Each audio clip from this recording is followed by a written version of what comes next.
We do begin with a man charged with murdering Etan Patz here in New York 33 years ago. Pedro Hernandez is in a hospital this morning on a suicide watch. He was arrested on Thursday after confessing to strangling the 6-year-old back in 1979. And now police are looking for evidence to corroborate his confession. John Miller has been following this case since day one. He joins us now with the latest. John, good morning. Good morning, Jeff. And that's right. The suspect in this case has been arraigned, and he has confessed to killing Etan Patz, but his lawyer now says he's mentally ill, bipolar, and susceptible to hallucinations. 51-year-old Pedro Hernandez was arraigned on charges of second-degree murder in the death of Etan Patz yesterday. The suspect appeared in court over a closed-circuit TV from a hospital room. Hernandez is being treated for an existing health problem and is under psychiatric evaluation after threatening suicide. Police say Hernandez confessed to the strangling of the 6-year-old boy in a 3.5-hour videotaped statement 3 days ago. In 1979, Hernandez was an 18-year-old stock boy at a grocery store just 200 feet from the Patz's front door.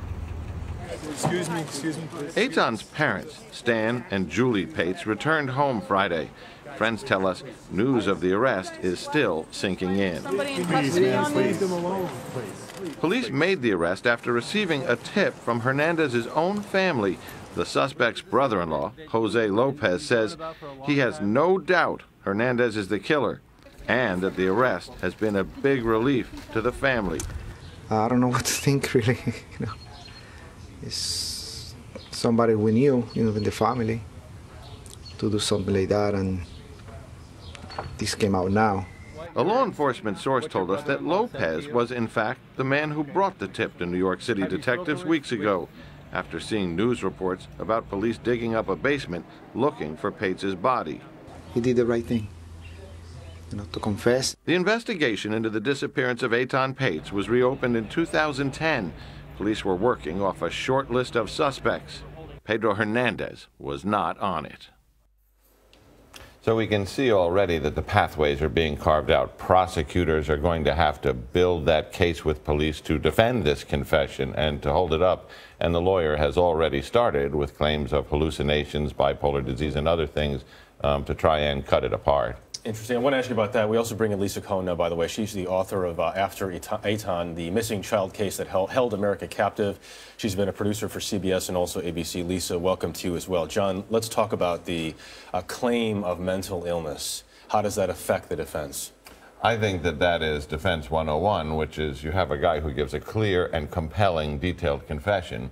You're going to have to either say that he was tricked into doing it or that he was making it up. And I think they're beginning to forge that path. Lisa, what does the Patz family think about all of this? Do they think that he's making this up?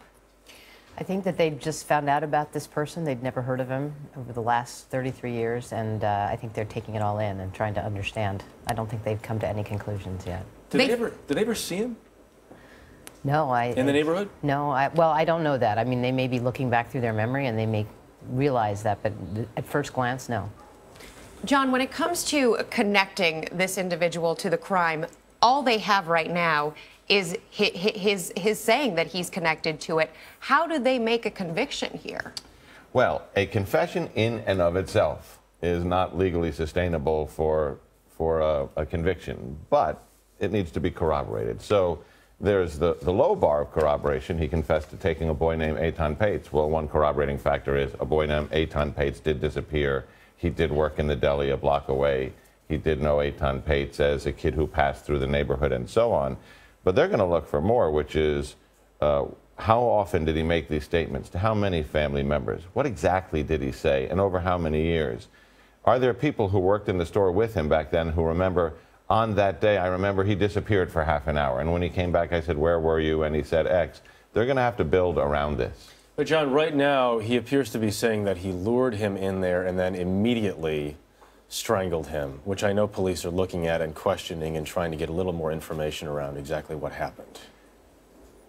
You also don't need to sustain a confession or a conviction motive, but juries want it. Juries like to know the why. And there's something missing in the story here. It's very unlikely that he just lured a boy down to the basement with a soda and killed him for the simple thrill of it.